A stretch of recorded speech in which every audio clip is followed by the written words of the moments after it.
Hello, ಎಲ್ರಿಗೂ ನಮಸ್ಕಾರ. ನಾನು ಅನಿಲ್. ನನ್ನ ಯೂಟ್ಯೂಬ್ ಚಾನಲ್ಗೆ ಎಲ್ರಿಗೂ ಸ್ವಾಗತ. ನಾನು ಹಳೆ ವಿಡಿಯೋಗಳಲ್ಲಿ ಕರ್ನಾಟಕದಲ್ಲಿ ಯಾವುದ್ಯಾವುದು ಒಳ್ಳೊಳ್ಳೆ ಸ್ಥಳಗಳು ಬರ್ತದೆ, ಯಾವ್ಯಾವ ಜಿಲ್ಲೆಯಲ್ಲಿ ಒಳ್ಳೊಳ್ಳೆ ಸ್ಥಳಗಳಿದ್ದಾವೆ, ಮತ್ತು ಆಮೇಲೆ ಅನೇಕ ಸಣ್ಣ ಕಥೆಗಳ ಬಗ್ಗೆ, ಇನ್ನು ಮುಂತಾದ ವಿಷಯಗಳ ಬಗ್ಗೆ ನನ್ನ ಹಳೆ ವಿಡಿಯೋದಲ್ಲಿ ಅದ್ರ ಬಗ್ಗೆ ನಾನು ಮಾತಾಡಿದ್ದೆ.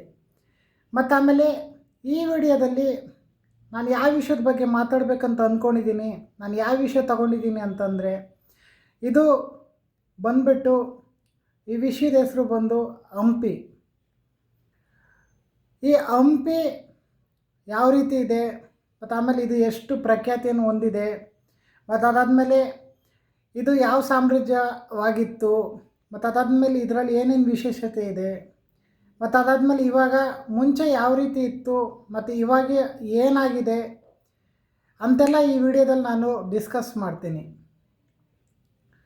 ಮತ್ತು ಅದಾದಮೇಲೆ ಹಂಪಿ, ಈ ಹಂಪಿ ಎಷ್ಟನೇ ಇಸ್ವಿಯಿಂದ ಎಷ್ಟನೇ ಇಸ್ವಿವರೆಗೂ ಇತ್ತಂದರೆ 1339ನೇ ಇಸ್ವಿಯಿಂದ 1595ನೇ ಇಸ್ವಿವರೆಗೂ ಇತ್ತು. ಈ ಹಂಪಿ ಬಂದ್ಬಿಟ್ಟು ಕರ್ನಾಟಕ ರಾಜ್ಯದಲ್ಲಿರುವ ಒಂದು ಪ್ರಸಿದ್ಧವಾದಂಥ ಒಂದು ಪ್ರಮುಖ ಸ್ಥಳ, ಮತ್ತು ಇದು ಕರ್ನಾಟಕ ರಾಜ್ಯದಲ್ಲಿ ಅತ್ಯಂತ ಪ್ರಸಿದ್ಧವಾಗಿದೆ. ಆಮೇಲೆ ವಿಜಯನಗರ ಸಾಮ್ರಾಜ್ಯದವರು ಹಂಪಿಯನ್ನು ಆಳ್ವಿಕೆಯನ್ನು ನಡೆಸ್ತಿದ್ರು. ಮತ್ತು ಅದಾದಮೇಲೆ ಈ ವಿಜಯನಗರ ಸಾಮ್ರಾಜ್ಯ ಅಂದಿದ ತಕ್ಷಣ ನಮಗೆ ಯಾರು ನೆನಪು ಬರ್ತದೆ ಅಂದರೆ, ಈ ಸಾಮ್ರಾಜ್ಯವನ್ನು ಆಳ್ವಿಕೆ ನಡೆಸ್ತಂಥ ಇವನು ತುಂಬ ಫೇಮಸ್ ಆಗಿದ್ದಾನೆ. ಎಲ್ಲರೂ ಇವನ ಹೆಸರು ಕೇಳಿರ್ತಾರೆ. ಇವನ ಹೆಸರು ಏನಂತಂದರೆ ಶ್ರೀಕೃಷ್ಣ ದೇವರಾಯ. ಮತ್ತು ಇವನ ಆಳ್ವಿಕೆಯಲ್ಲಿ ವಿಜಯನಗರ ಸಾಮ್ರಾಜ್ಯ ಅತ್ಯಂತ ಸಮೃದ್ಧಿಯಿಂದ ಕೂಡಿತು. ಮತ್ತು ಇವನ ಸಾಮ್ರಾಜ್ಯದಲ್ಲಿ ರಸ್ತೆಯಲ್ಲಿ ನಡ್ಕೊಂಡು ಹೋಗ್ಬೇಕಾದ್ರೆ ಅಲ್ಲಿ ಯಾವ ರೀತಿ ಇರ್ತಿತ್ತು ಅಂದರೆ, ಅಲ್ಲಿ ಮುತ್ತು ರತ್ನಗಳನ್ನು ಅವರು ಅಳತೆ ತೂಕ ಏನೂ ಮಾಡ್ತಿರಲಿಲ್ಲ, ಹಂಗಂಗೆ ಸೇರಲ್ಲಿ ಅಳತೆ ಮಾಡಿ ಕೊಡ್ತಿದ್ರು. ಅತ್ಯಂತ ಸಮೃದ್ಧಿಯಾಗಿ ಸುಭಕ್ಷವಾಗಿರುವಂತಹ ರಾಜ್ಯವಾಗಿತ್ತು ವಿಜಯನಗರ ಸಾಮ್ರಾಜ್ಯ. ಮತ್ತು ಅದಾದಮೇಲೆ ಈ ಹಂಪಿಯಲ್ಲಿ ಯಾವ್ಯಾವ ದೇವಾಲಯಗಳು ತುಂಬ ಪ್ರಸಿದ್ಧಿ ಆಗಿದೆ ಅಂತಂದರೆ, ವಿಜಯ ವಿಠಲ ದೇವಸ್ಥಾನ, ಮತ್ತು ಆಮೇಲೆ ವಿರೂಪಾಕ್ಷ ದೇವಸ್ಥಾನ. ಮತ್ತು ಅದಾದಮೇಲೆ ಈ ಹಂಪಿ ಯಾವುದಕ್ಕೆ ತುಂಬ ಪ್ರಖ್ಯಾತಿ ಹೊಂದಿದೆ ಅಂತಂದರೆ ವಾಸ್ತುಶಿಲ್ಪಕ್ಕೆ. ಅದಾದಮೇಲೆ ಈ ವಿಜಯನಗರ ಸಾಮ್ರಾಜ್ಯದಲ್ಲಿ ನಾವು ಏನೇನು ನೋಡ್ಬೋದು ಅಂತ ಅಂದರೆ, ಇಲ್ಲಿ ಮತ್ತು ಅನೇಕ ರಥಗಳು ನೋಡ್ಬೋದು, ದೇವಾಲಯಗಳು ನೋಡ್ಬೋದು, ವಾಸ್ತುಶಿಲ್ಪಗಳನ್ನ ನೋಡ್ಬೋದು. ಅವ್ರು ಯಾವ ರೀತಿ ಇದನ್ನೆಲ್ಲ ಕೆತ್ತಿದ್ರು ಮತ್ತು ಯಾವ ರೀತಿ ಇತ್ತು ಅಂತ ಇದರಲ್ಲೆಲ್ಲ ನಾವು ನೋಡಿ ತಿಳ್ಕೊಬೋದು. ಮತ್ತು ಅದಾದಮೇಲೆ ಈ ಶ್ರೀಕೃಷ್ಣ ಆಳ್ವಿಕೆ ಮುಗಿದ ನಂತರ ಈ ವಿಜಯನಗರ ಸಾಮ್ರಾಜ್ಯ ಪತನವಾಗೋಕ್ಕೆ ಶುರುವಾಗುತ್ತೆ. ಮತ್ತು ಅದಾದಮೇಲೆ ಈ ಶ್ರೀಕೃಷ್ಣ ಆಳ್ವಿಕೆ ಮುಗಿದ ನಂತರ ಇದರ ಪ್ರಾಬಲ್ಯನೂ ಕೂಡ ಕಳೆದುಕೊಳ್ತಾ ಬರ್ತದೆ. ಮತ್ತು ಅದಾದಮೇಲೆ ಈ ವಿಜಯನಗರ ಸಾಮ್ರಾಜ್ಯ ತಾಳಿಕೋಟೆ ಯುದ್ಧದಲ್ಲಿ ಈ ಮುಸ್ಲಿಮರು ಆಕ್ರಮಣ ಮಾಡ್ತಾರೆ. ಈ ಮುಸ್ಲಿಮರು ಸಾಮ್ರಾಜ್ಯದ ಆಕ್ರಮಣದಿಂದ ಪೂರ್ತಿ ವಿಜಯನಗರ ಸಾಮ್ರಾಜ್ಯ ಪತನವಾಗಲು ಶುರುವಾಗುತ್ತೆ. ಅದಾದಮೇಲೆ ಕರ್ನಾಟಕ ಸರ್ಕಾರ ಇತ್ತೀಚಿನ ದಿನಗಳಲ್ಲಿ ಈ ಹಂಪಿಯನ್ನು ವಿಜಯನಗರ ಜಿಲ್ಲೆಯಾಗಿ ಮಾರ್ಪಾಡು ಮಾಡಿದ್ದಾರೆ. ಮುಂಚೆ ಒಂದು 28-30 ಜಿಲ್ಲೆಗಳಿದ್ವಲ್ಲ, ಈಗ ಹೊಸದಾಗಿ ಯಾವ ಜಿಲ್ಲೆ ಸೇರ್ಕೊಂಡಿದೆ ಅಂತಂದರೆ ಈ ವಿಜಯನಗರ ಜಿಲ್ಲೆ ಒಂದು ಸೇರ್ಕೊಂಡಿದೆ. ಹೊಸಪೇಟೆ ನಾವು ಹೋಗ್ತೀವಲ್ಲ, ಈ ಚಿತ್ರದುರ್ಗ ಹೋಗಾದ್ಮೇಲೆ ಈ ಹೊಸಪೇಟೆ ಹೈವೇ ಬರ್ತದೆ. ಅಲ್ಲಿ ಹೋಗಾದ್ಮೇಲೆ ಕೂಡ್ಲಿಗಿ ಹೊಸಪೇಟೆ, ಆಮೇಲೆ ಹೊಸಪೇಟೆ ಹೋಗಾದ್ಮೇಲೆ ನೆಕ್ಸ್ಟು ನಮ್ಗೆ ಹಂಪಿ ಸಿಗ್ತದೆ. ಇವಾಗ ಹಳೆ ಹಂಪಿ ಇತ್ತಲ್ಲ, ಇವಾಗಿನ ಹಂಪಿನೇ ಅದನ್ನು ವಿಜಯನಗರ ಜಿಲ್ಲೆ ಮಾಡಿದ್ದಾರೆ.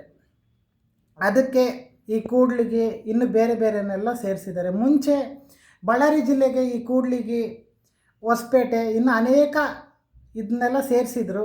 ಆದರೆ ಇವಾಗ ಸಪ್ರೇಟಾಗಿ ಬಳ್ಳಾರಿ ಜಿಲ್ಲೆ ಸಪ್ರೇಟ್ ಆಯಿತು, ಅದಾದಮೇಲೆ ಹಂಗೆ ವಿಜಯನಗರ ಜಿಲ್ಲೆ ಕೂಡ ಸಪ್ರೇಟ್ ಆಯಿತು. ಯಾಕಂದರೆ ಇದು ವಿಜಯನಗರ ಸಾಮ್ರಾಜ್ಯ ಆಗಿತ್ತು, ತುಂಬ ಫೇಮಸ್ ಆಗಿರೋದ್ರಿಂದ ಹಂಗಾಗಿ ಇದನ್ನು ವಿಜಯನಗರ ಜಿಲ್ಲೆಯಾಗಿ ಕರ್ನಾಟಕ ಸರ್ಕಾರ ಇತ್ತೀಚಿನ ದಿನಗಳಲ್ಲಿ ಇದು ಮಾಡಿದ್ದಾರೆ. ಮತ್ತು ಈ ವಿಜಯನಗರ ಸಾಮ್ರಾಜ್ಯ ಯಾಕೆ ತುಂಬ ಫೇಮಸ್ ಆಗಿದೆ ಅಂದರೆ, ಈ ಹಂಪಿ ಯಾಕೆ ತುಂಬ ಫೇಮಸ್ ಆಗಿದೆ ಅಂದರೆ, ಇಲ್ಲಿ ಪ್ರತಿ ವರ್ಷ ಒಂದು ಉತ್ಸವ ಮಾಡ್ತಾರೆ. ಆ ಉತ್ಸವದ ಹೆಸರು ಬಂದ್ಬಿಟ್ಟು ಹಂಪಿ ಉತ್ಸವ ಅಂತ. ಪ್ರತಿ ವರ್ಷ ಕೂಡ ಈ ಹಂಪಿ ಉತ್ಸವನ ಮಾಡ್ತಾರೆ. ಇವರು ಒಂದು ವರ್ಷ ಕೂಡ ಇದನ್ನು ತಪ್ಪಿಸ್ಕೊಳ್ಳೋದಿಲ್ಲ, ಪ್ರತಿ ವರ್ಷ ಕೂಡ ಮಾಡ್ತಾನೇ ಇರ್ತಾರೆ. ಅದಾದಮೇಲೆ ಈ ಹಂಪಿ ಉತ್ಸವಕ್ಕೆ ಅನೇಕ ಸಿನಿಮಾ ನಟರು ಬರ್ತಾರೆ, ರಾಜಕೀಯದವ್ರು ಬರ್ತಾರೆ, ಇನ್ನು ಅನೇಕ ಗಣ್ಯರು ಬರ್ತಾರೆ, ಬೇರೆ ಬೇರೆ ಮುಂತಾದವರೆಲ್ಲ ಬರ್ತಾರೆ.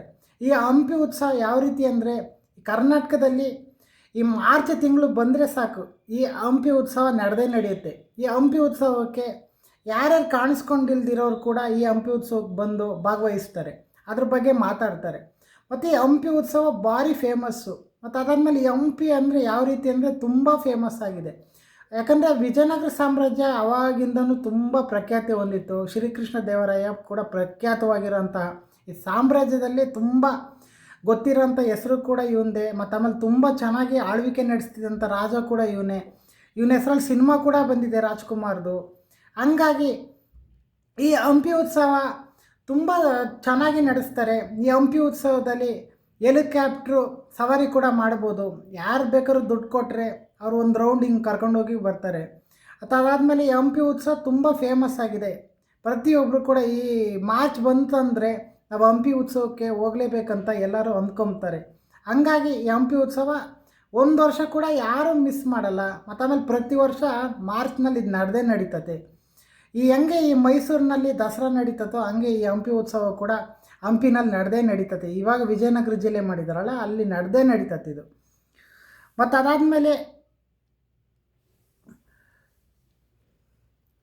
ಇದು ಇವಾಗ ಇತ್ತೀಚಿನ ದಿನಗಳಲ್ಲಿ ವಿಜಯನಗರ ಸಾಮ್ರಾಜ್ಯ ಆಗಿದೆ. ಅದಾದಮೇಲೆ ಇದನ್ನು ಮಾಡಲೇಬೇಕಾಯಿತು, ಪರಿಸ್ಥಿತಿ ಬಂತು. ಯಾಕಂದರೆ ಇದು ಹಂಪಿ ಅವಾಗಿಂದನೂ ಫೇಮಸ್ ಆಗಿತ್ತಲ್ಲ, ಇದನ್ನು ಸಾಮ್ರಾಜ್ಯ ಇದು ಜಿಲ್ಲೆ ಮಾಡ್ದಲ್ಲಿ ಇರೋಕ್ಕಾಗಲ್ಲ ಅಂಥೇಳಿ. ಮತ್ತು ಆಮೇಲೆ ನಮ್ಮ ಸರ್ಕಾರಕ್ಕೆ ಕೂಡ ಒಳ್ಳೆಯ ಹೆಸರು ಬರ್ತದೆ. ಅದಾದಮೇಲೆ ಇದು ಹಂಗೆ ಬಿಟ್ಕೊಂಡು ಹೋದರೆ ಏನು ನಮಗೆ ಯೂಸ್ ಆಗೋಲ್ಲ, ಸ್ವಲ್ಪ ನಮ್ಮ ಸರ್ಕಾರಕ್ಕೆ ಕೂಡ ಒಳ್ಳೆಯ ಹೆಸರು ಬರ್ತದೆ ಅನ್ನೋ ಕಾರಣಕ್ಕೋಸ್ಕರ ಈ ಹಂಪಿನ ವಿಜಯನಗರ ಜಿಲ್ಲೆಯಾಗಿ ಸೇರಿಸಿದ್ದಾರೆ. ಇವಾಗ ಒಟ್ಟು ಟೋಟಲು 30 ಜಿಲ್ಲೆಗಳಿದ್ವಲ್ಲ, ಇವಾಗ ಇದನ್ನು ಸೇರಿಸಿ 31 ಜಿಲ್ಲೆಗಳಾಗಿದ್ದಾವೆ ಕರ್ನಾಟಕದಲ್ಲಿ. ಹಂಗಾಗಿ ಈ ಹಂಪಿ ಬಗ್ಗೆ ನಾನು ಮಾತಾಡಬೇಕಂತ ಅನ್ನಿಸ್ತು. ನನಗೆ ಗೊತ್ತಿರೋ ಅಷ್ಟು ನಾನು ನಿಮಗೆ ಮಾಹಿತಿನ ಕೊಟ್ಟಿದ್ದೀನಿ. ಇದು ನಿಮ್ಗೆ ಇಷ್ಟ ಆಗುತ್ತಂತ ಅನ್ನಿಸ್ತದೆ. ಹಂಗಾಗಿ ನಾನು ಇದ್ರ ಬಗ್ಗೆ ಮಾತಾಡಬೇಕಂತ ಅಂದ್ಕೊಂಡೆ, ಹಂಗಾಗಿ ಮಾತಾಡಿದ್ದೀನಿ. ಏನಾದರೂ ಕೆಲವೊಂದು ಸಣ್ಣ ಪುಟ್ಟ ತಪ್ಪುಗಳಿದ್ರೆ ನನ್ನನ್ನು ಕ್ಷಮಿಸಿ, ನಾನು ಅದನ್ನು ಬೇಕಾದ್ರೆ ಸರಿ ಮಾಡ್ಕೊತೀನಿ. ನನ್ನ ನೆಕ್ಸ್ಟ್ ವೀಡಿಯೋದಲ್ಲಿ ನಾನು ಬೇರೆ ವಿಷಯದ ಬಗ್ಗೆ ತಗೊಂಡು ಅದ್ರ ಬಗ್ಗೆ ನಾನು ಮಾತಾಡ್ತೀನಿ.